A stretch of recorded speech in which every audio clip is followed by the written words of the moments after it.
Ram Ram Ram Sarvebhyah. Namaste. A warm welcome to the fifth session of Srirama Raksha Stotram Parayana.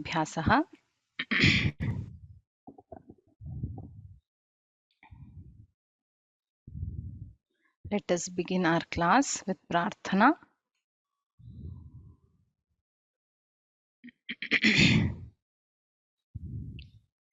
Request all of you to please sit straight and chant.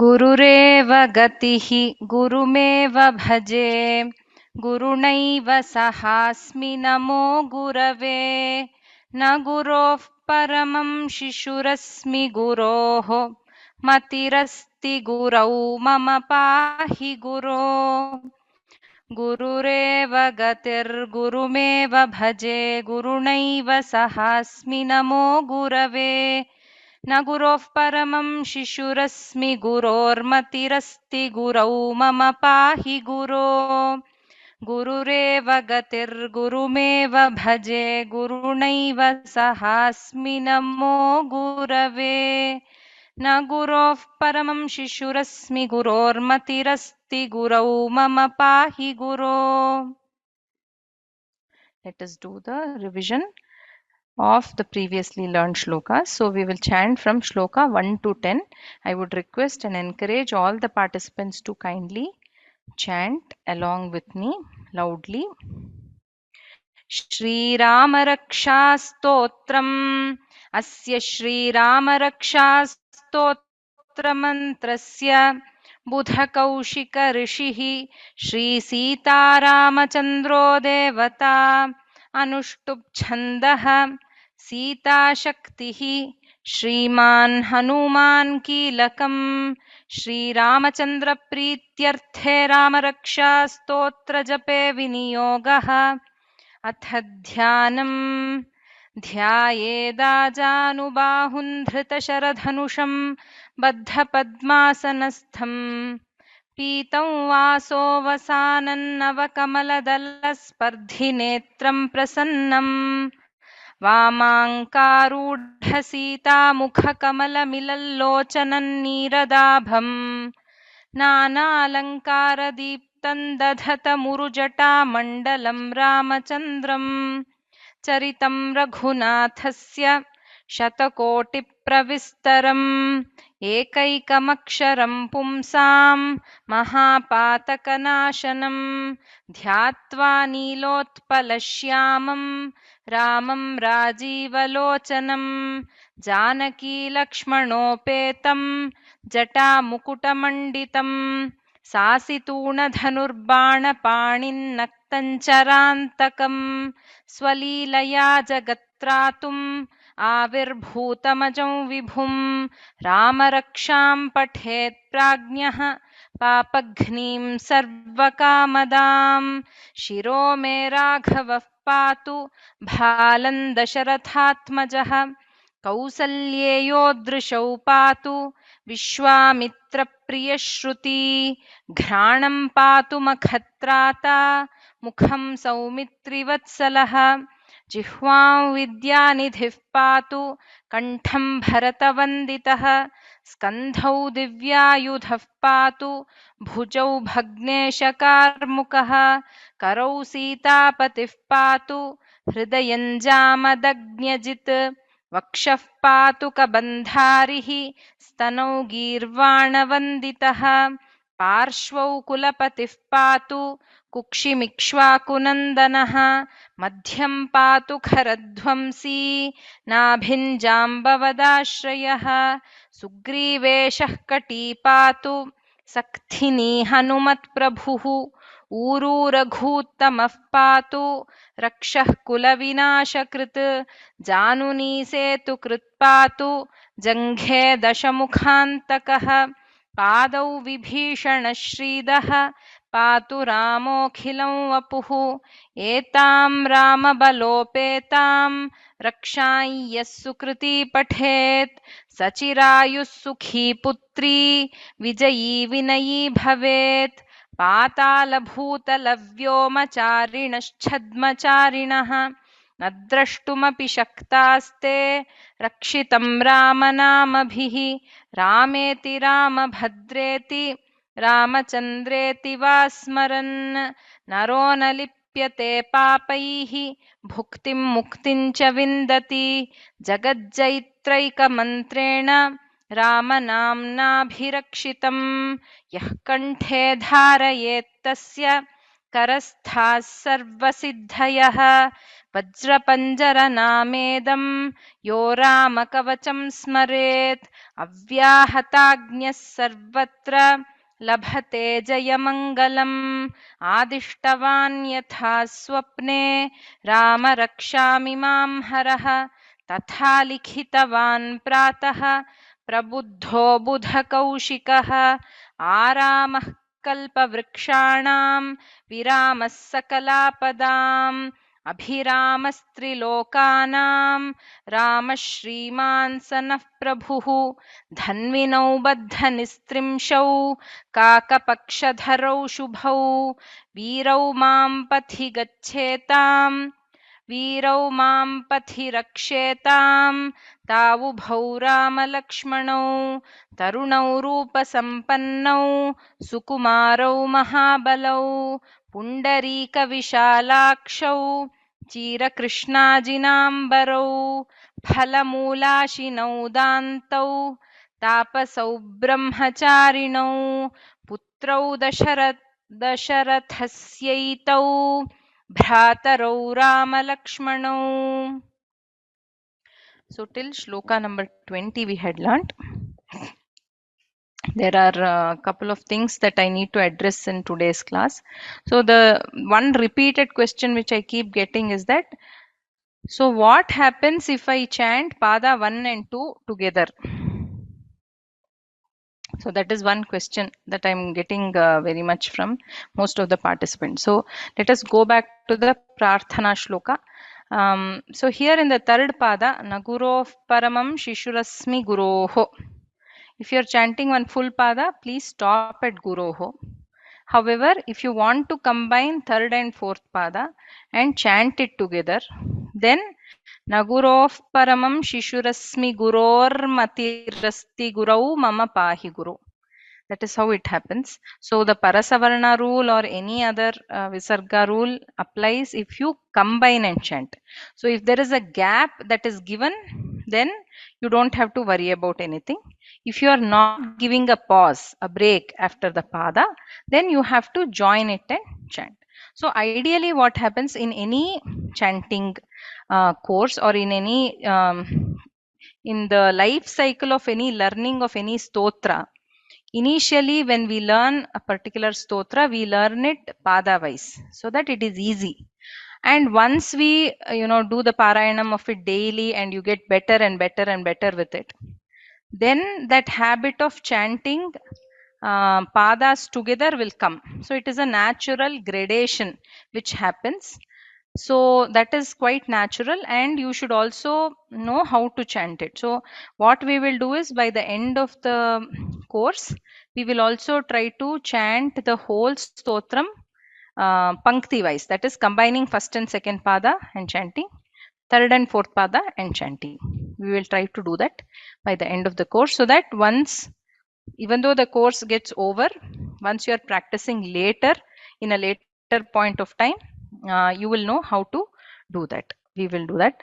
That is one point. The second point, what I would request all the participants is, I keep getting requests saying that I did not get a chance to chant. So I would request all the participants who have got a chance to chant till now not to raise your hands. Say suppose you have got a chance on the first day of the class, 16, 17, Thursday, Friday, Saturday, Sunday.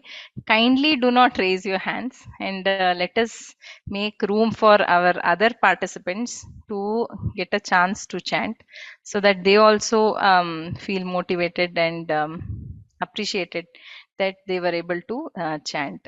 So it's my humble request. I hope everyone understands. Because as I said, we will be learning close to 5 or 6 shlokas per class, And on an average, I will not be able to give chance to more than 20 people to chant. So out of our huge class strength, 250 plus 260 plus participants, 40 is a very, very small number. So I don't want others to be discouraged. Hence this request. I hope everyone understands and resonates with my thought. Let us get back to the learning. We will start with Shloka 21 today. Sharanyau. Kindly unmute 3. Sharanyau. Sharanyau. Sharanyau. Sarvasatvanam. Sarvasatvanam. Sarvasatvanam. Shreshthau. Shreshthau. Shreshthau. Sarvadhanushmatam. Sarvadhanushmatam. Sarvadhanushmatam. Raksha. Raksha. Raksha. Kulanihantarau. Kulanihantarau. Kulanihantarau. Trayetam. Trayetam. Trayetam. No raghuttamau. No raghuttamau. No raghuttamau. Sharanyau sarvasatvanam. Sharanyau sarvasatvanam. Sharanyau sarvasatvanam. Shreshthau sarvadhanushmatam. Shreshthau sarvadhanushmatam. Shreshthau sarvadhanushmatam. Rakshah kulanihantarau. Rakshah kulanihantarau. Rakshah kulanihantarau. Trayetan no raghuttamau. Trayetan no raghuttamau. Trayetan no raghuttamau. Sharanyau sarvasatvanam. Sharanyau sarvasatvanam. Sharanyau sarvasatvanam. Shreshthau sarvadhanushmatam. Shreshthau sarvadhanushmatam. Shreshthau sarvadhanushmatam. Rakshah kulanihantarau. Rakshah kulanihantarau. Rakshah kulanihantarau. Trayetan no raghuttamau.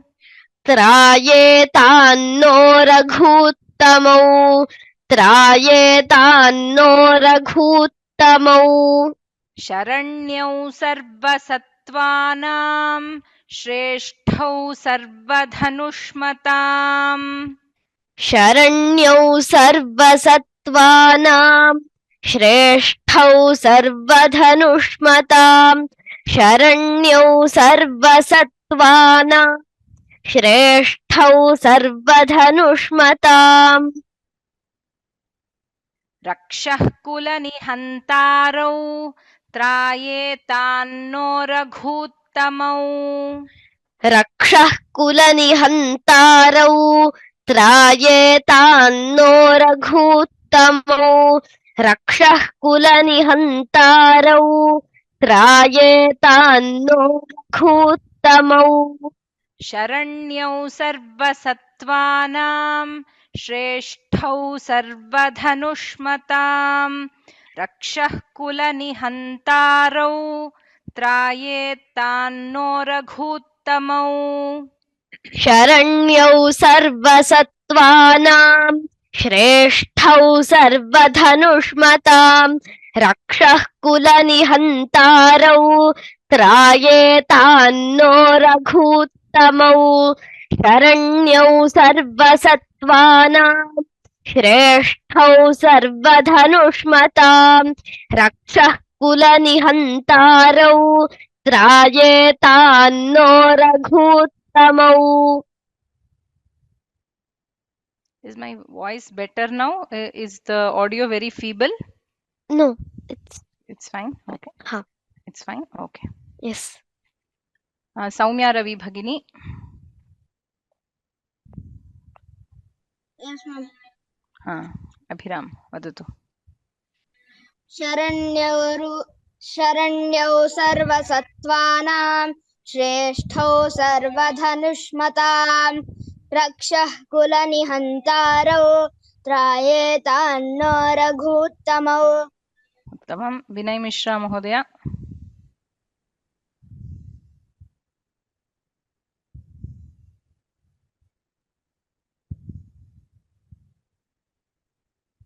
विनय मिश्रा महोदय. Okay okay. शरण्यो सर्वसत्त्वानां श्रेष्ठो सर्वधनुष्मतां रक्षः कुलनिहन्तारौ त्रायेतान्नो रघुत्तमौ. That shakara and sakara difference should be very, very clear. Sharanyau, Shreshthau, Dhanushmatam. Can we try first and second pada again?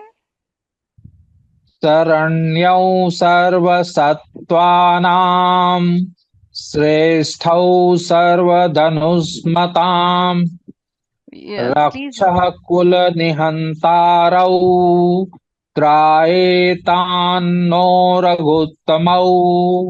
धन्यवादाः महोदय. वसुधा श्रीकांत भगिनी.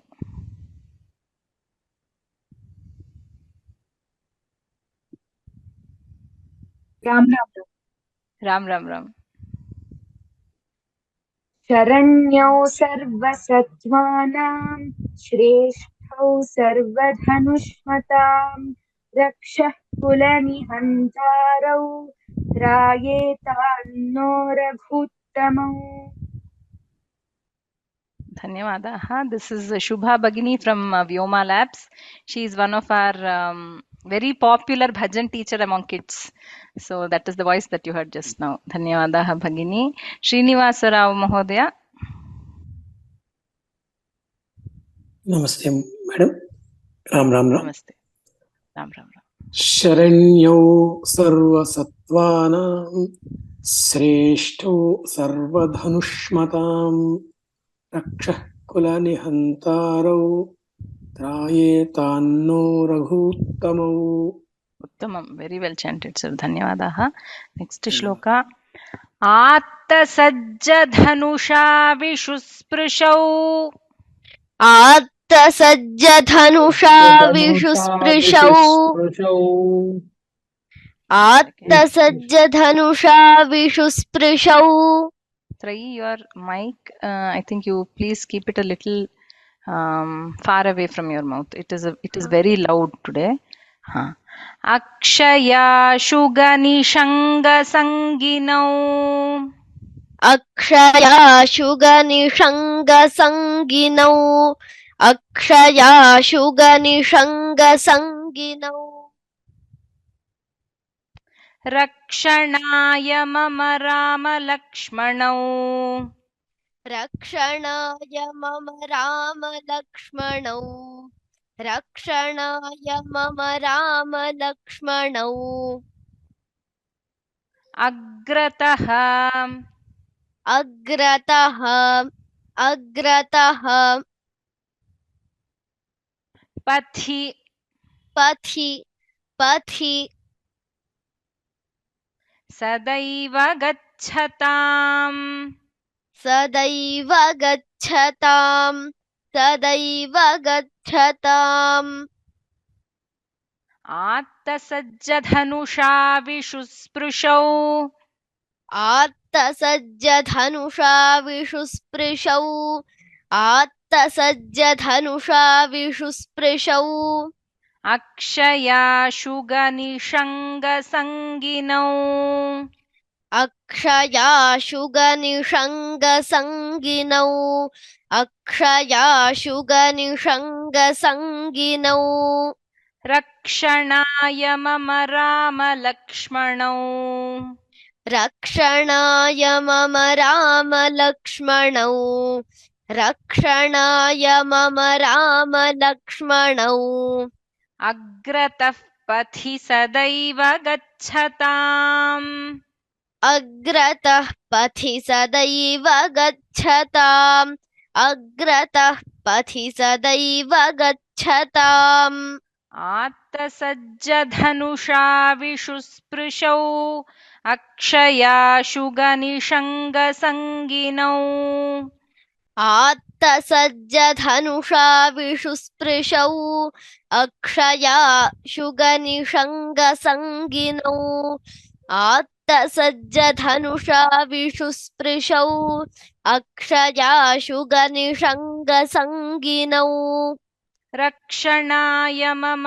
राम लक्ष्मणौ अग्रतः पथि सदैव गच्छताम् रक्षणाय मम राम लक्ष्मणौ अग्रतः पथि सदैव गच्छताम् रक्षणाय मम राम लक्ष्मणौ अग्रतः पथि सदैव गच्छताम् आत्तसज्जधनुषा विशुस्पृशौ अक्षयाशुगनिषङ्गसङ्गिनौ रक्षणाय मम राम लक्ष्मणौ अग्रतः पथि सदैव गच्छताम् आत्तसज्जधनुषा विशुस्पृशौ अक्षया शुगनिषङ्गसङ्गिनौ रक्षणाय मम राम लक्ष्मणौ अग्रतः पथि सदैव गच्छताम्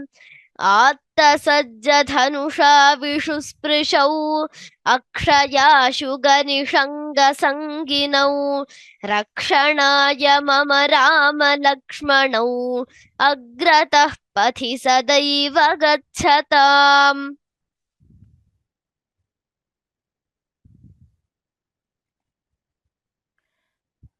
Parth Mahodaya is asking, where can I find the recordings of the class?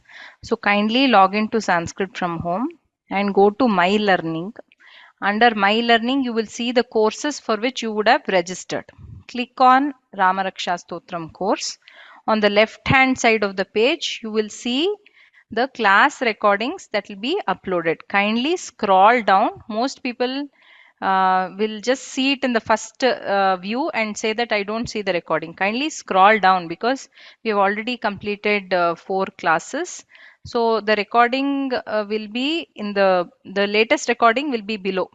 So please scroll down and see. You will be able to access the recording.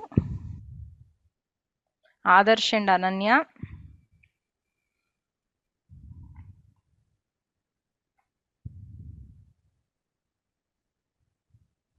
Adarsh and Ananya.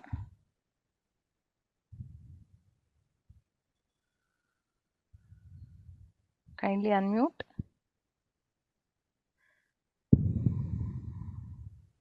Atmaram. धनुष्विषुस्पृशौ अक्षयासु गनिसङ्गसङ्गिनौ रक्षणाय मम राम लक्ष्मणौ अग्रताः पथि सदैव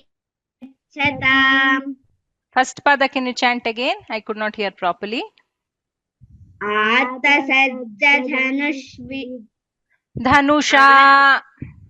आत्तसज्जधनुषा विशुस्पृशौ अक्षयासु गनिसङ्गसङ्गिनौ रक्षणाय मम राम लक्ष्मणौ अग्रताः पथि सदैव गच्छताम् Agratah pathi. अग्रतः पथि Very good. Good chanting. Atmaram Mahodaya.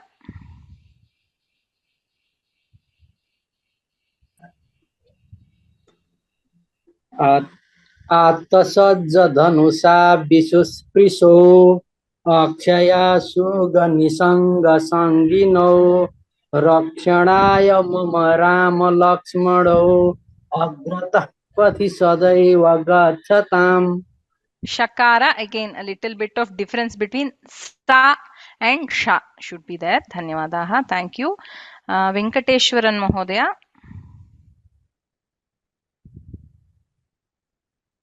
Venkateshwaran Nadar Mahodaya.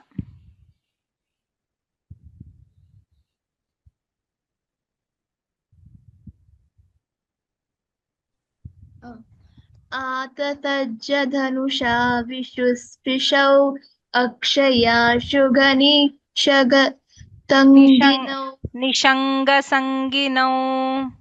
निषङ्गसङ्गिनौ रक्षणाय मम राम लक्ष्मणौ अग्रतः पति सदैव गच्छताम्. Fourth pada, you should join the first two words. Agrataf pathi. Visarga should not be heard. Okay. Agrataf pathi. Can you chant again? And in the first pada, atta. Here, samyuktakshara. Ta. That takara stress should be there. Atta. Dhanyavadaha. Next shloka. If you have noticed this shloka, we chanted it in a slightly different tune because it was a longer shloka. So from actually 20 onwards or a little more. So it is a collection of the shlokas which are there in Raksha Stotram. Is a collection of Bhagavan Rama's shlokas in various other stotras. These are all actually each individual shlokas are mahamantras.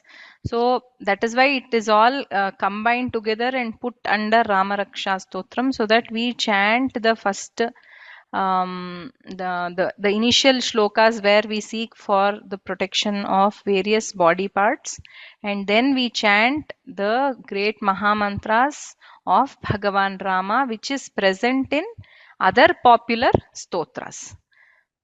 Next shloka. Sannadhaha. Sannadhaha. Sannadhaha. Kavachi khadgi. Kavachi khadgi. Kavachi khadgi. Chapabanadharo yuva. Chapabanadharo yuva. Chapabanadharo yuva. Gachan. Gachan. Gachan. Manorathanascha. Manorathanascha. Manorathanascha. Ramah patu. Ramah patu. Ramah patu. Salakshmanaha. Salakshmanaha. Salakshmanaha. Sannadhah kavachi khadgi. Sannadhah kavachi khadgi. Sannadhah kavachi khadgi. Chapabanadharo yuva. Chapabanadharo yuva. Chapabanadharo yuva. Gachan manorathanascha. Gachan manorathanascha. Gachan manorathanascha. Ramah patu salakshmanaha. Ramah patu salakshmanaha. Ramah patu salakshmanaha. Sannadhah kavachi khadgi. Chapabanadharo yuva. Sannadhah kavachi khadgi. Chapabanadharo yuva. Sannadhah kavachi khadgi. Chapabanadharo yuva. Gachan manorathanascha. Ramah patu salakshmanaha. Gachan manorathanascha. Ramah patu salakshmanaha. Gachan manorathanascha. Ramah patu salakshmanaha. Sannadhah kavachi khadgi. Chapabanadharo yuva. Gachan manorathanascha. Ramah पातु स लक्ष्मणः सन्नद्धः कवची खड्गी चापबाणधरो युवा गच्छन्मनोरथान्नश्च रामः पातु स लक्ष्मणः सन्नद्धः कवची खड्गी चापबाणधरो युवा गच्छन्मनोरथान्नश्च रामः पातु स लक्ष्मणः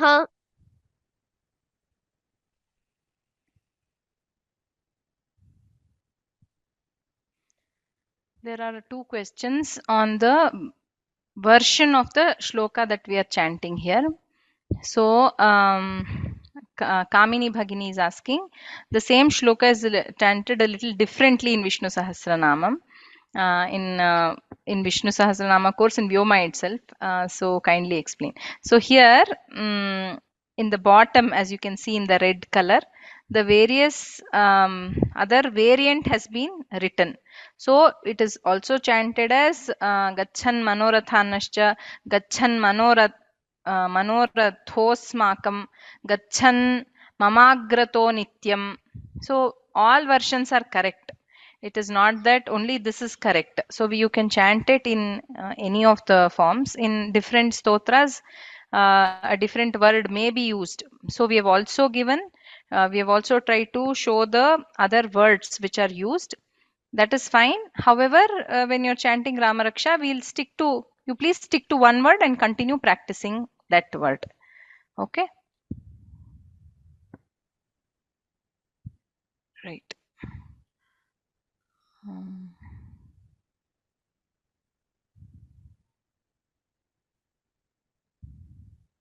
Shri Ranjini Bhagini. सन्नद्धः कवची खड्गी महाप्राणा खड्गी चापबाणधरो युवा गच्छन्मनोरथान्नश्च रामः पातु स लक्ष्मणः श्रीविद्या धन्यवादः विशालाक्षी रमणी भगिनी राम राम राम राम राम सन्नद्ध कवची खड्गी कवची चकार कवची कवची खड्गी खड्गी चापबाणधरो युवा गच्छन्मनोरथान्नश्च रामः पातु स लक्ष्मणः रामः पातु स लक्ष्मणः. So what happens this in our Varnamala, the second letter sometimes we pronounce it as fourth letter due to our regional language influences like Kannada, Tamil and all. So that takara we don't chant, but it is very very important in Sanskrita to chant it as patu, gachan, kavachi. With little practice it will come. Just Ram Ram Ram. Thank you. Very well chanted. Okay.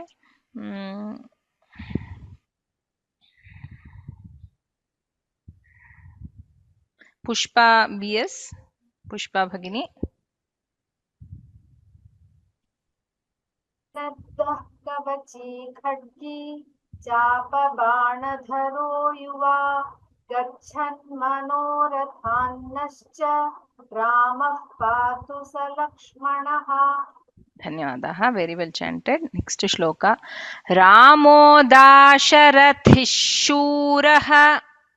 रामो दाशरथिः शूरः रामो दाशरथिः शूरः लक्ष्मणानुचरो बली लक्ष्मणानुचरो बली लक्ष्मणानुचरो बली काकुत्स्थः काकुत्स्थः काकुत्स्थः पुरुषः पूर्णः पुरुषः पूर्णः पुरुषः पूर्णः कौसल्येयो कौसल्येयो कौसल्येयो रघुत्तमः रघूत्तमः रघूत्तमः रामो दाशरथिः शूरः रामो दाशरथिः शूरः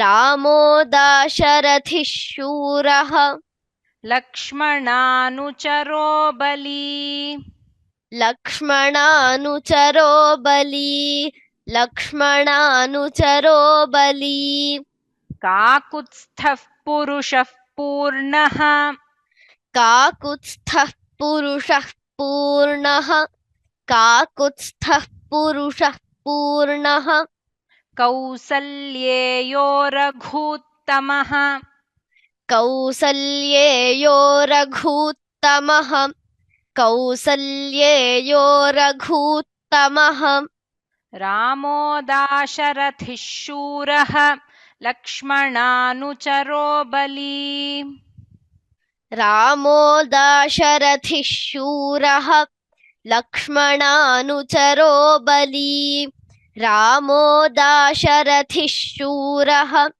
लक्ष्मणानुचरो बली काकुत्स्थः पुरुषः पूर्णः कौसल्येयो रघूत्तमः काकुत्स्थः पुरुषः पूर्णः कौसल्येयो रघूत्तमः काकुत्स्थः पुरुषः पूर्णः कौसल्येयो रघूत्तमः रामो दाशरथिः शूरः लक्ष्मणानुचरो बली काकुत्स्थः पुरुषः पूर्णः कौसल्येयो रघूत्तमः रामो दाशरथिः शूरः लक्ष्मणानुचरो बली काकुत्स्थः पुरुषः पूर्णः कौसल्येयो रघूत्तमः रामो दाशरथिः शूरः लक्ष्मणानुचरो बली काकुत्स्थः पुरुषः पूर्णः कौसल्येयो रघूत्तमः धन्यवादाः. So there is a question on the chat where Thiru Mahodaya is asking why the panelist is not chanting Phakara after Visarga. So that is that Upadmaniya and Jihvamulya concept again. So Visarga followed by Pakara or Pa or Pha Mahaprana is called as Upadmaniya. So how it has to be chanted? She's chanting it correctly. So that is how it has to be chanted. That pakara is heard, however, faintly with a little more of carefully if we observe. Kakutsthav purushah purnaha. That is how it has to be chanted. Try, can you chant the third pada again? काकुत्स्थः पुरुषः पूर्णः. Super. So that is how it has to be chanted. That sometimes that slight f sound is heard, which is normal, but the intention is not to say it as f only. And visarga followed by kakara or kha, alpaprana or mahaprana, ha is heard. Antah karanam. So that is how it is heard. So these are some of the pronunciation tips that one has to observe while learning or chanting the stotra. Dhanyavadaha. Ujjwal Mahodaya is asking why in Gacchatam the Varnadvitva is not applicable. Why are we not stressing? Why we are not stressing is that there also Dvitva will come. However, it is preceded by a Dirgha. So when there is Dirgha, that Dvitva will not be very evident or heard. That is why you're not listening to it in a very obvious manner. That is the only reason. Okay.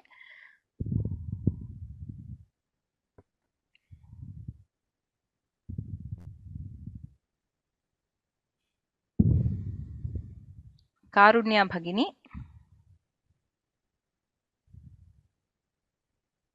Ram Ram Ram Ram. Ram Ram Ram. Please chant. रामो दाशरथिः शूरः लक्ष्मणानुचरो बली काकुत्स्थः पुरुषः पूर्णः कौसल्येयो रघुत्तमः. Uttamam, where you have a wonderful voice and will chant it. Thank you. Dhanyavadaha. Shankar Mahodaya, Shankar Gudalur. Ram Ram Ram महोदय. Ram Ram Ram sir. रामो दाशरथिः शूरः लक्ष्मणानुचरो बली काकुत्स्थः पुरुषः पूर्णः कौसल्येयो रघुत्तमः. Uttamam, well chanted. And at the end, when there is visarga, and normally we try to drag it because of the tune. But however, the best way to say is Raghutamaha, and not drag it and say Raghutamaha. No dragging. Raghutamaha. That visarga. Aha. That's all. Okay. अस्तु महोदय. Dhanyavadaha. धन्यवादः. Next shloka. This is the last shloka. Vedantavedyo वेदान्तवेद्यो वेदान्तवेद्यो यज्ञेशः यज्ञेशः यज्ञेशः. Kindly go on mute. Others, if by chance you have unmuted yourself, kindly go on mute.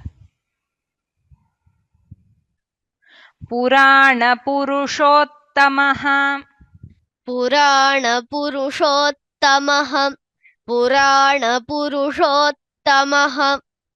Janaki Vallabhah जानकीवल्लभः जानकीवल्लभः. Shriman श्रीमान् श्रीमान्. Aprameya Parakramah अप्रमेयपराक्रमः अप्रमेयपराक्रमः. Vedantavedyo Yajneshah वेदान्तवेद्यो यज्ञेशः वेदान्तवेद्यो यज्ञेशः. Purana Purushottamah पुराणपुरुषोत्तमः पुराणपुरुषोत्तमः. Janaki Vallabha Shriman जानकीवल्लभः श्रीमान् जानकीवल्लभः श्रीमान्. Aprameya Parakramah अप्रमेयपराक्रमः अप्रमेयपराक्रमः. Vedantavedyo Yajneshah Purana Purushottamah वेदान्तवेद्यो यज्ञेशः पुराणपुरुषोत्तमः वेदान्तवेद्यो यज्ञेशः पुराणपुरुषोत्तमः.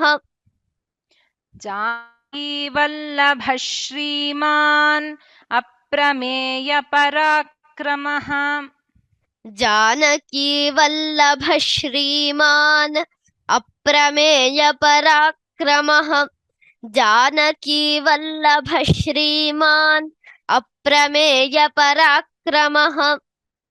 Vedantavedyo Yajneshah Purana Purushottamah Janaki Vallabha Shriman Aprameya Parakramah वेदान्तवेद्यो यज्ञेशः पुराणपुरुषोत्तमः जानकीवल्लभः श्रीमान् अप्रमेयपराक्रमः. वेदान्तवेद्यो यज्ञेशः पुराणपुरुषोत्तमः जानकीवल्लभः श्रीमान् अप्रमेयपराक्रमः. Venkata Mahodaya.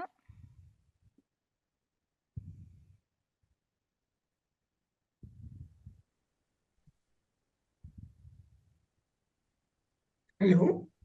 Namaste. Hello. Namaskar Mahoday. Namaste. Please chant, sir. Yeah. Ram Ram Ram. Ram Ram Ram. Vedanta Vedyo Yajneshah Purana Purushottamah Janaki वल्लभ श्रीमान् अप्रमेय पराक्रमः। धन्यवादाः। सतीश देसाई महोदय।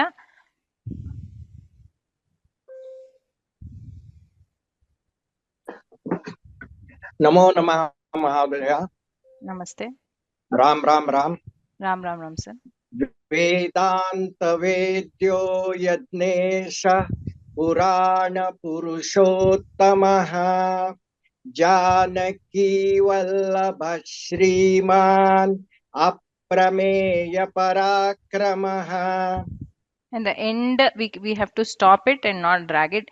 Yajneshah parakramah purushottamah. Okay, धन्यवादाः. यज्ञेशः पुरुषोत्तमः Correct. Normally Is when it we right? chant, yes, it is perfect. Normally when we chant, we try to sing. So that is the one of the samskara all of us have. So we try to sing it is like Shravanam Kirtanam Vishnu.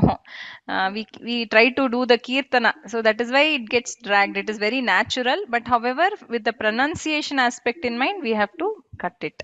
Monica Bhagini.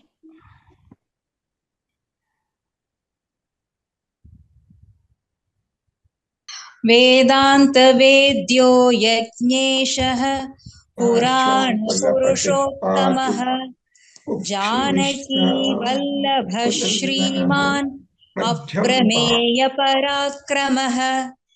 धन्यवादाः. We will end the class here. If there are any questions, kindly stay back after the class and I will try to answer them. We will end the class with the Shanti Mantra.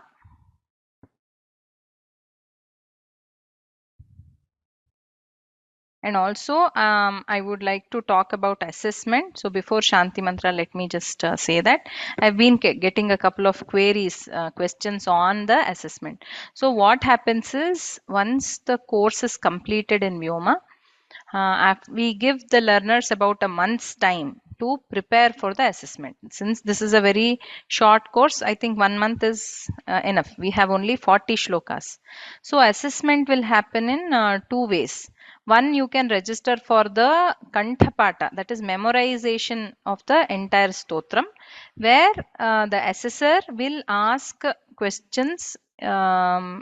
They will not go in an order. They can ask in the middle. Say they can start with third shloka or fifth shloka. They will not tell you the shloka number. They will prompt a word. For example, they can say Janaki Vallabha Shriman. Then you have to continue aprameya parakramaha and then next shloka. So you have to go like that. They will not ask you to chant the entire stotram. All 40 shlokas will not be asked. They will ask in the middle. So that is your memorization part. Or if you don't want to go for memorization, there is parayana abhyasaha, where you can see the script and read it. So there your memory will not be judged, but your pronunciation will be judged more. Whereas in memory, both pronunciation and memory will be judged. Okay, so here anyway, as you're seeing it and reading, the more importance is given on how you read it. Have you done the abhyasa? And how will I get to know when the assessment happens? So all the people who have registered for the course, all of them will get an email on the dates, and there will also be slots that you can select based on your convenience and availability. So there will be different dates and different slots. So kindly choose your convenient date and time, and please register for the assessment. And then more than 60, if you get, you will get a certification from Vyoma Linguistic Labs, which is extremely valued in the world of Sanskritam, because our assessments are considerably very good. The assessors do a very good job and the participants also chant very well. So this is about assessment.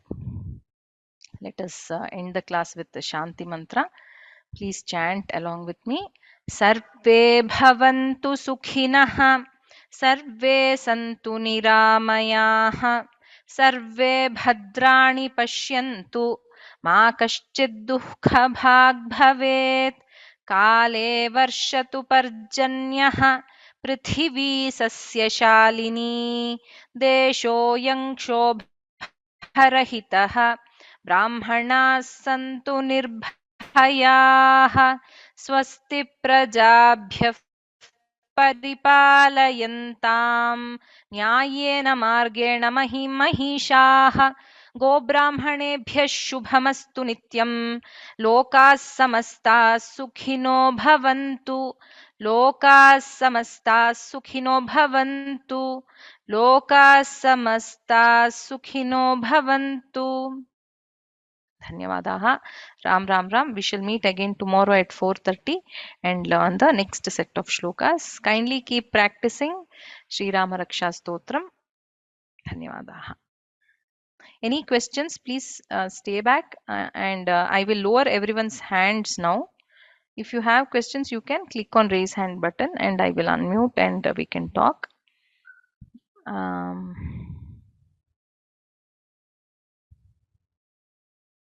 Purna Chandra Mahodaya is saying 1 month is a too long gap. Normally it is a month. I'm not saying it will be exactly on dot 1 month, but generally we'll give at least 3 to 4 weeks of time. And also based on the assessors availability. Since there are a lot of participants, there will be a lot of assessors also coming in to pitch. So based on their availability and the convenience of the participants, we will fix a suitable date and then let you know through email. Dhanyavadaha. No, it is Srinivas Mahodaya is asking only 25 shlokas, not 40 shlokas. No, the entire Stotram, all 40 shlokas. For all 40 shlokas, there will be assessment. Jaishankar Mahodaya wants to know about the assessment again. No problem, sir. We will repeat it again. I was getting some personal messages on my WhatsApp saying that what about assessment and all that. So I just thought in today's class, let me just clarify. I will tell again in tomorrow's class. Any tips for memorizing this is the question asked by an anonymous person. Yesterday, I think I answered it. So the secret of learning any shloka or stotra is practicing multiple times. That's all. There is no other formula for memorization. However, a few things, tips and tricks can be followed. One is if you know the meaning a little bit, you will be able to appreciate it and guess the next set of words. As adults, that is helpful for adults, but for kids, for them nothing is required. It just registers in their memory like anything. It is very easy to memorize at a very early stage in life so that your memory is sharper, and we do that. But however, it's not that adults cannot do it. We need a little more of practice compared to the kids, that's all. So you can practice it, break the stotra into shorter portions, say 5 shlokas. You make it as a group and try to memorize 5 shlokas. Once you are comfortable and confident that you are able to chant 5 shlokas, go to the next set. So we can do that. And then, you keep doing the parayanam of sets, and then you combine and chant. So that'll also boost your confidence, saying that okay, I am able to do it. That is one more tip I would like to say. Nirmala Bhagini is asking, there are 2 special characters here, but they have the same sound. Do they have any special meaning? I'm not sure which one you're referring to, Nirmala Bhagini. If you're there in the class, kindly unmute and we can discuss. Namo Namaha. Namaste Bhagini. In which shloka, please? Which shloka are you referring? It is 23. 23, okay.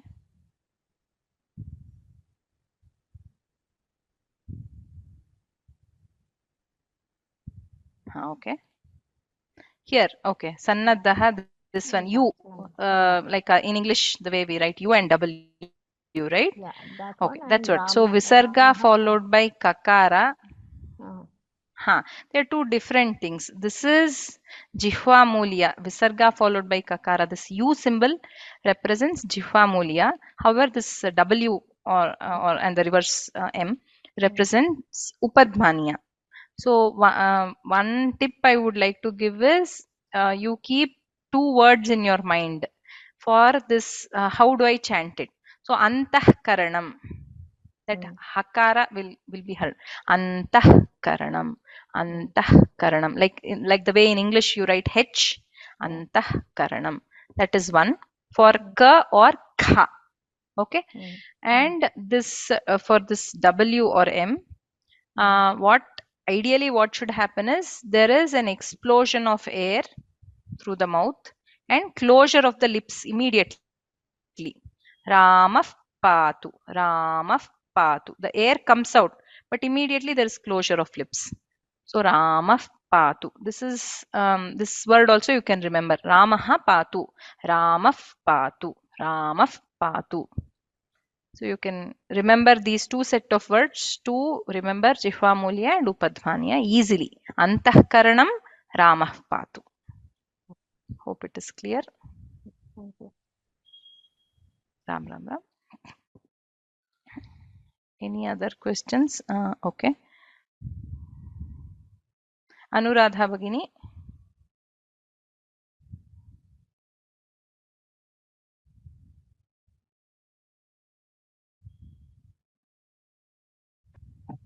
Ram Ram. Ram Ram Ram Bhagini. I want to learn the Kamasika Ashtakam. Do you teach it? So that's what. So what we will do is I by the keep end of listening to it in YouTube in the early morning. I'm very much fascinated to learn it. we will take that request to Vyoma and see if we can launch a course on it soon. Thank you so much. God bless you. Namaste. Ram Ram Ram.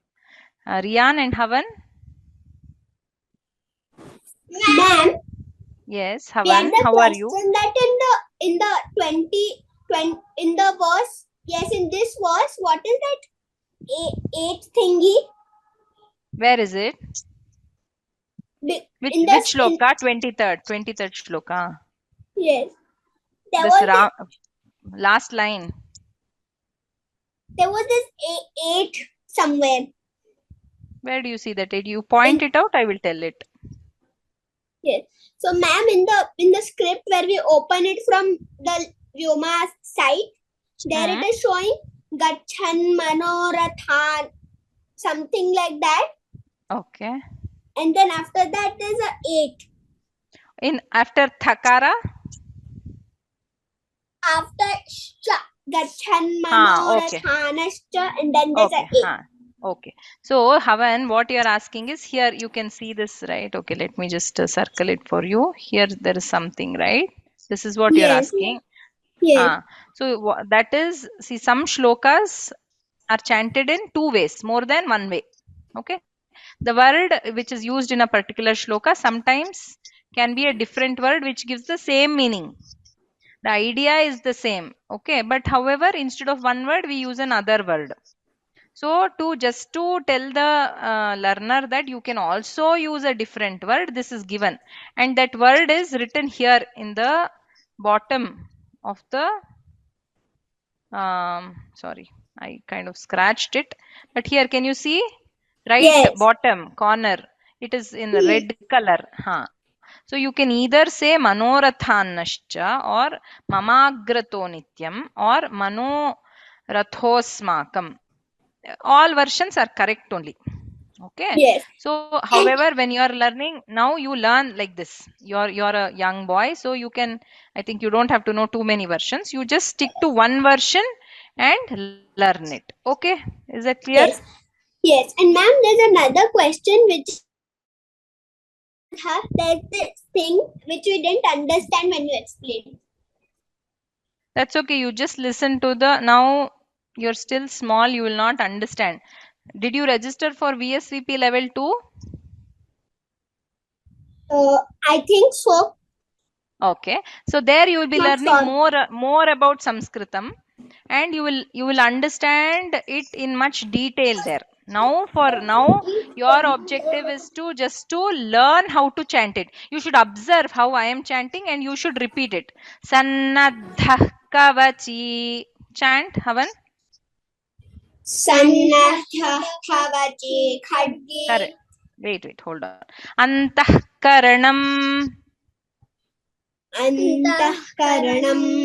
Antahkaranam. And the last line, Ramah patu sa Lakshmanaha. Ramah patu sa Lakshmanaha. Correct. You got it right. Okay. So now, for now, you only listen to what your teachers will chant and you understand it, right?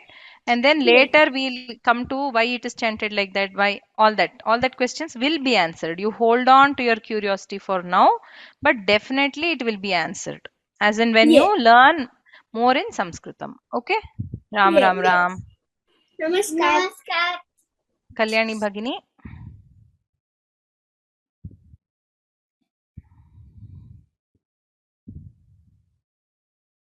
Kalyani Bhagini.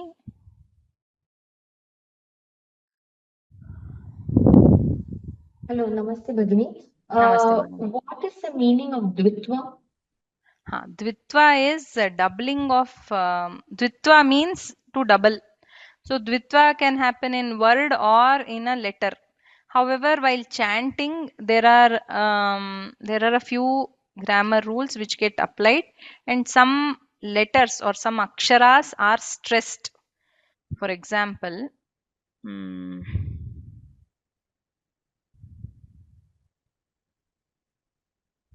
we'll take this shloka. The first word, Kausalyeyo. Do we say Kausalya or we say Kausalya? It's like half year and full year. No. We stress on that lakara, right? Like in our Venkatesha Suprabhatam. Kausalya Supraja Rama. We don't say Kausalya Supraja Rama. You don't say it like that, right? You say Kausalya Supraja Rama Purva Sandhya Pravartate. Some words are stressed. Why they are stressed? There are some rules for it. So that is called Dvitva. The letter doubles, but we don't see it in the script. To know more about that, we have a pronunciation guidelines by Vyoma. I think I have also shared it in the group. So you can see that and get to know the rules if you're interested really in the language. But however, generally, without getting too much bothered about grammar rules and all that, just by listening to the chanter, we will know where, when we are learning something new, okay, here they're stressing, here they're not stressing. That jnana, that bedha, if you can understand, that is enough. Okay. Just curious, is it part of the Sandhi course? No, it is not part of the Sandhi course. For Sandhi, that is Parasavarna, which I said. This is not a part of the Sandhi course. It is definitely a little more advanced grammar concept. But I have posted. I had shared a link. I can share it again if you want. So you can just see that. You can see the video and understand. Okay. Thank you, Bhagini. I will put it on the chat. Sudha Bhagini. Namaste. Namaste Bhagini. See, in the Shloka 15, there is the lakaram is Mangalam. In Tamil, we say Mangalam always. Yes. Which In most, no. In Samskrita, there is no lakara. No lakara at all. So, but however, in most South Indian regional languages, we say Kannada, Telugu, Tamil, all Mangalam, Kausalendraya, and we also say our Venkateshwara Shloka. Yeah, normally Mangalam is said, but Sarva Mangala Mangalye. Yes, Sarva Mangala Mangalye. Yes, we chant it like that because of the regional language influence. That's all, our mother tongue influences. But in Samskrita, there is no lakara, so it is always Mangalam only. Mangalam, okay. Thank you. That's all. Ram Ram Ram. Jyoti Bhagini.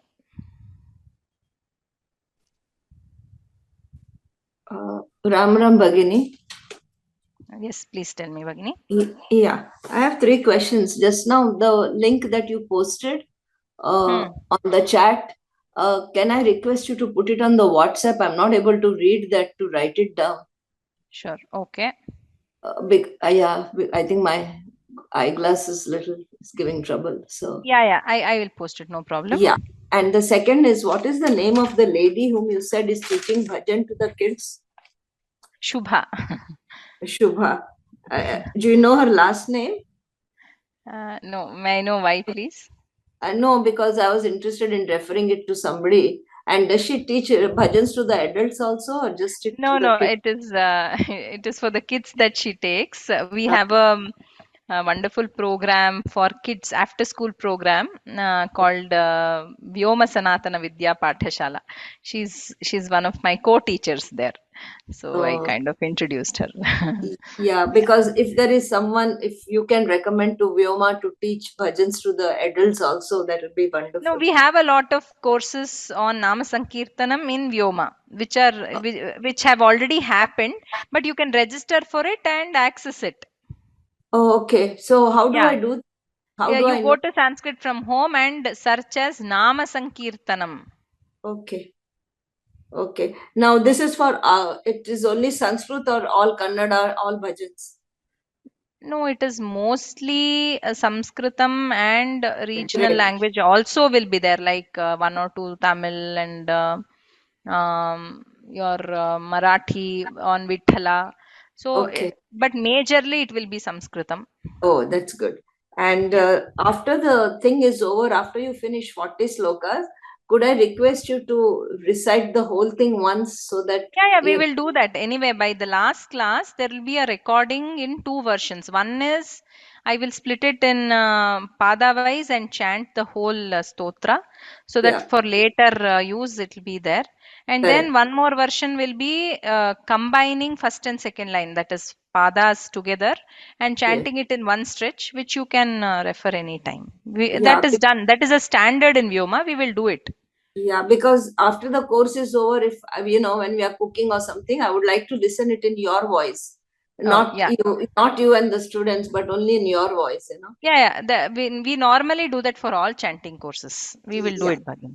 yeah. And the other thing is, I tried to look for Ganapati Atharvashish. Is that course over? I was not able to find, No, or no, I it's don't not. think we have any course on that. Normally, no Veda mantras are taught in Vyoma as a course. That is something Oh, that we don't do it. so Ganapati Atharvashish is Ved mantra, is it? Yeah, we normally don't teach it. Oh, okay. That is why I did not want to learn it on my own or write it, because it has to be done correctly. Okay. Okay. Thank you. Thank you, Ram, Bhagini. Ram, Ram, Ram. Ram. Geeta Bhagini.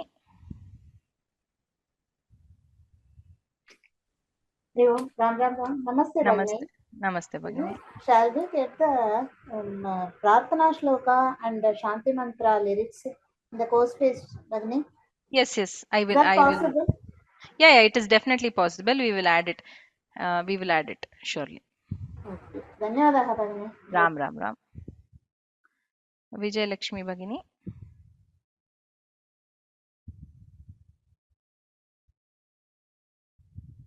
Namaskara, Mata.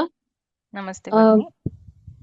Is this assessment is compulsory for all the participants? No, it is not compulsory. It is not compulsory. Okay. We just encourage. Anyway, you have joined the course. So if there is an assessment, there is a goal. We work towards the goal. Okay. Just like how young kids going to school, if there is no exam, they will not study. So it is. No. It is. Now only I am getting familiarized with the Sanskrit letters. No, So that is will okay. be, You appear for Parayana if you are scared. You appear for Parayana. So there is no compulsion absolutely, but okay. it is like a learning objective. So we take up a course, we learn it fully, do a samarpanam to Rama, Srirama, and that's it. And you get a certificate out I of used Vyoma. to chant all the slokas in Tamil with letters marked with 3, 4, 2 like that, transliterated Sanskrit Okay, versions. okay. This time I am trying to recognize the Sanskrit letters directly. Oh, wonderful. It's taking time. Yeah, no That's why. problem. But you listen to the recording, and also if you can't see how young kids learn, no, they can't read Devanagari, they can't read English. So how will they learn? Okay. Only just by listening. So that is also Okay. possible. Or Tamil script has been posted in the course page. You please download the Tamil script and learn from that only. Not a problem. Tamil Okay. script is there. It is available. Yeah, I know that, but I wanted to learn Sanskrit also. Sanskrit, like to Okay. get familiarized Yeah, with yeah. Sanskrit Sure, letters. sure. That Very, is why very I'm good trying effort. to. trying to read in Sanskrit only. Super, That's all. very good Thank effort. you. Okay, thank you. Thank you. Ram Ram Thank Ram. you. Ram Ram Partha Ram. Mahodaya. Partha sir. Partha sir, can you unmute?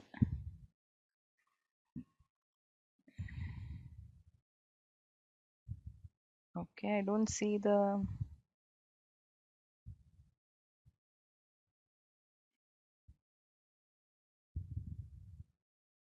Partha sir, can you unmute?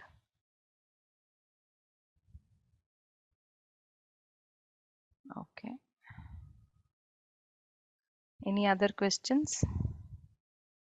Satish Mahodaya. Namaskar. Namaste sir.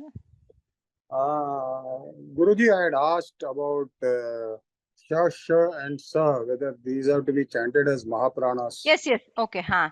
Oh, I'm sorry, I forgot the name, No, but I no, no. had. I just Yeah. was reading. I knew Okay. that. So I just did some homework on that. So definitely, I was sure on that they are Mahapranas, but how to say it in a high level, I was just thinking. So what happens? There are many elements to the Mahaprana chanting. The most important that we teach, say for a kid, if you're trying to teach, what is the how are you going to differentiate Alpa Prana and Mahaprana? Only through the effort on the breath part, right? Correct. So here also that is visible. However, since they are avargya vyanjanas, it is slightly tricky to understand it. So one simple thing what we can do is when you say for example, kha, gha, cha, jha, you can hold your hand in front of your mouth and you feel the breath. So Correct. the same thing happens for sha, sha, sa. It happens, but however, there is something called as prishtha. That is one. There are many components for a Mahaprana letter. When we talk about the effort, there are many dimensions for that effort. So one is called as prishtha. So for I think to get into detail, we have to dwell into Shiksha Shastra and other things, which is very difficult in this course. However, we have a lot of courses on this in Vyoma.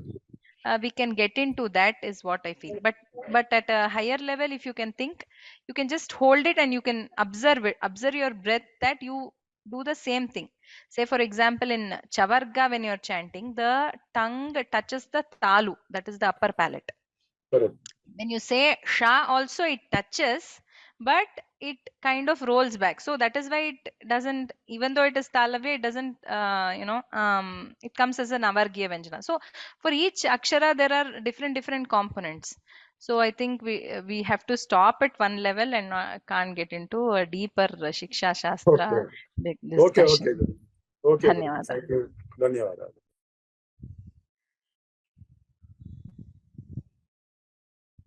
Any other question? Phani Mahodaya. Partha sir, I will unmute you and show you the recordings.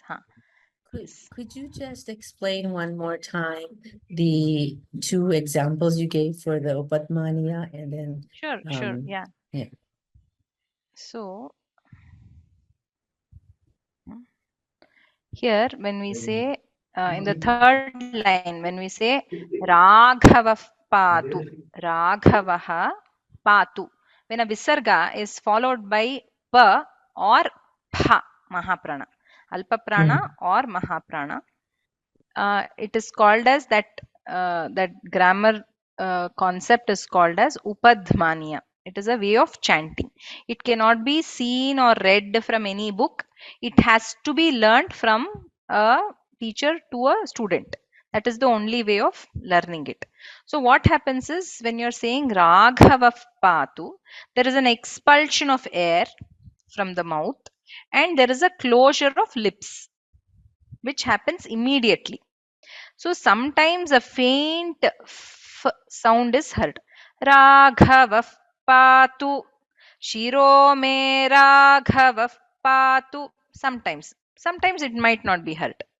Okay, so that is how an upadhmaniya is chanted. However, when you come to jihvamuliya, that is a visarga followed by ka or kha mahaprana.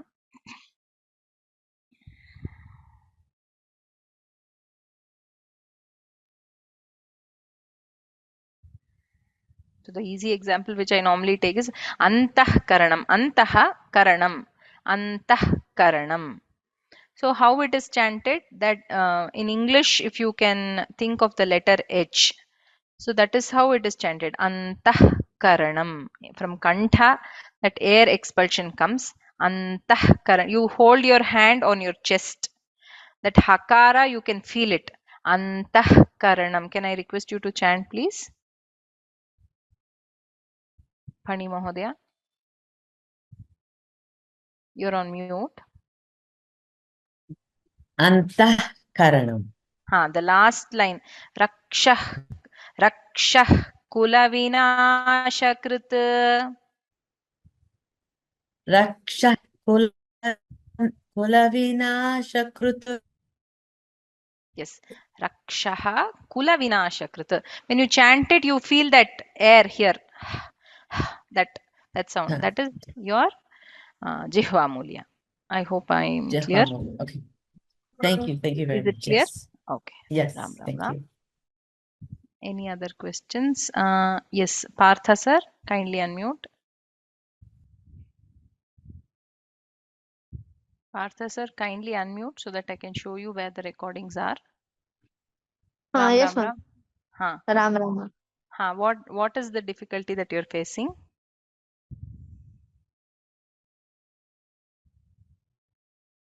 I can't hear you.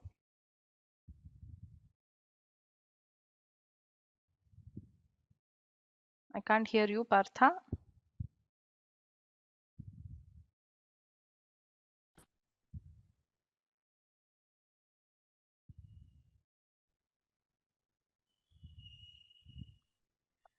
Partha, I'm sorry, I can't hear you. Okay. Anusha Bhagini, you have posted a question. Anusha Bhagini. So you're asking for the shloka section and structure. Okay. So it starts with Anusha Bhagini. Are you there?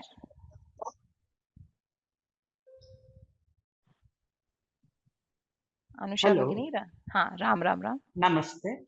I wanted to understand the structure that you had Yeah. mentioned in the first class Okay. about the Yeah. shloka numbers. So we start with nyasa. Nyasa is something where you invoke the blessing of the deity. So we start with who is the author and who is the devata that you are worshipping. What is the meter, the chandas in which the shlokas are chanted? Who is the shakti? And for whose blessings are you basically doing all these things? That is called a nyasa. So this first slide, what you see, let me share my screen. When we say Asya Shri Rama Raksha Stotramantrasya Buddha Kaushika Rishihi. Yeah. So when you say that, so you're just saying who is the author. Buddha Kaushika Rishi is there. Then who is the devata that you're chanting, all that.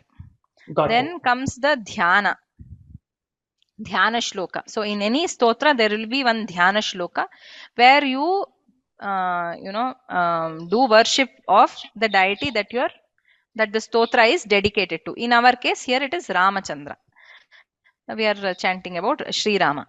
Then this is the first from shloka 4 onwards. Basically, the main part of Rama Raksha Stotram begins. It is a very small part, from 4 to 10 is where you chant the various body parts name and pray to Rama that may you protect my head, my forehead, my nose, my eyes, various parts of your body, my chest, my stomach, my thighs, like that. It goes on. And then then comes the phalashruti. Normally in any shloka the phalashruti comes at the end. Phalashruti means what is the benefit that a person gets out of chanting a particular stotra. Here the benefit comes from Shloka 11 onwards, and it goes up till says 15, I think. It goes till 15, 11 to 15. Then in 16, the author says that he got the instruction from Mahadeva, that is Shiva, in his dream, and the next day he got up and wrote the stotra. So that is why it is even more auspicious, even more powerful. That is why a lot of people do this Parayanam of Ramaraksha Stotram. It is an immensely powerful shloka. After that, what happens? Generally, we can say from 17 onwards, you cannot pinpoint from this shloka it will happen like this. But generally, till 15, 16, there is one structure that you can notice. After that, they're all a collection of famous Rama shlokas in various other stotras. And it has been hand-picked important shlokas from various stotras, which have been added to this so that gives the benefits are multiplied. The chanter gets more and more benefits. That's all. Okay. Understood, I Mahodaya. Thank you. Yeah, thank Ram, you. Ram, Ram. Ram. Chetas Mahodaya, VSVP, I wanted to explain it today, but due to the class time constraint, I could not do it. I will do it soon. Maybe tomorrow's class, I will try to do it.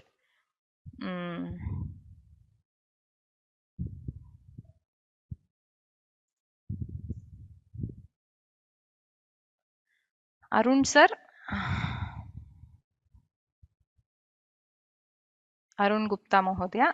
What is the difference between Raksha and what is the question, sir? Arun sir, may I know the question, please? Am I audible, ma'am? Yes, yes. Ram, ma'am. Ram. In the shloka, it says Raksha Kula Vinashakrita. And the explanation in the bottom, it is mentioned that the lineage of the Rakshas, destroyer of the lineage of the Rakshasas. So Raksha means Rakshas, or Raksha means Raksha. Which shloka are you referring? Let me just open. Raksha Kula Vinashakrita. 21? No, ma'am. I think before that. The last line of the previous shlokas. Maybe. Raksha Kula Vinashakrita.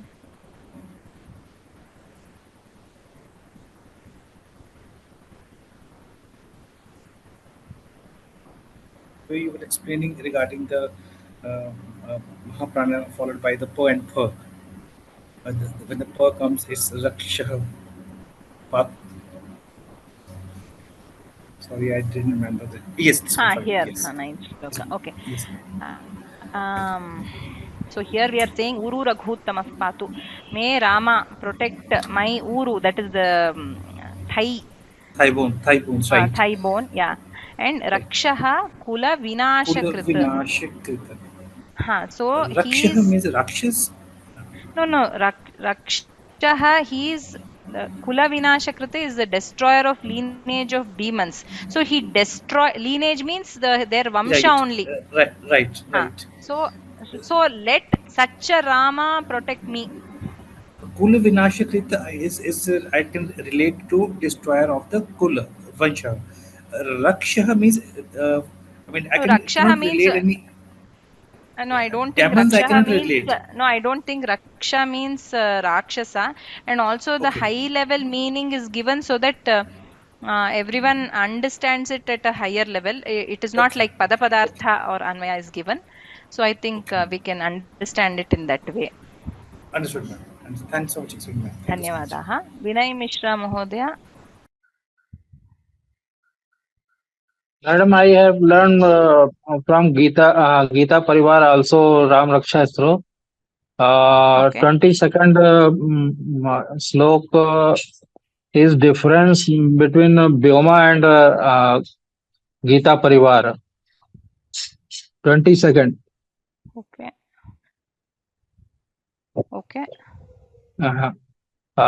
What is the difference? आत सज्ज धनुषा विश्वस्पृशा वक्षया शुगनिषङ्ग शङ्गिनौ. So, Okay, I'm not aware of that version. It may be. I am not aware of it, sir. No, there might be another version. However, I'm sorry, I am not aware of it. So I can't comment anything on that. so may I send PDF of Gita Parivar? No, not required. Not In the required. group. See, no, not required. No, not required. Please don't send anything extra because it confuses many of the readers. So we will stick to this in our course. There might be another version. But in our course we will stick to it, but I cannot say from where they have taken or how they have taken that background. I am not sure, so I can't say anything on that part. But for this course we will stick to this. Okay, okay. Thank you, madam. Namaste, sir. Thank you. Okay, I think I've answered all the questions. Dhanyavadaha. Ram Ram Ram. We'll meet tomorrow at 4:30.